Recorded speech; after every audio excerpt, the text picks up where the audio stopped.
In this video, I will show you how to change your account type in Google Ads. So either from individual to organization or from organization to individual.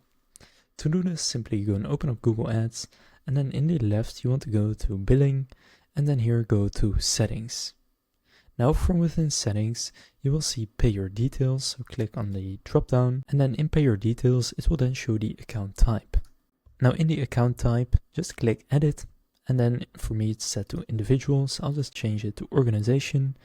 Then here you'll have a few steps, so first select a reason, then click Next, then the acknowledgement, also click Next, then your outstanding balance. So make sure to read all of this carefully and make sure you agree, but for now I'll just go through it quickly. Then you have the purpose of use, your tax information, a payment method, so just enter all of this, and then from there click on Submit. Then you need to verify its use, so click Continue, and this is for the payment method, so I used Revolut. And then finally you have the confirmation, here just click Done.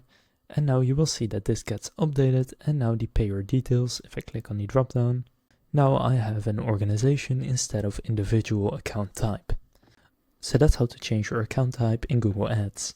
If this video was helpful, please consider leaving a like and subscribing to my channel. With that being said, I will see you in the next video.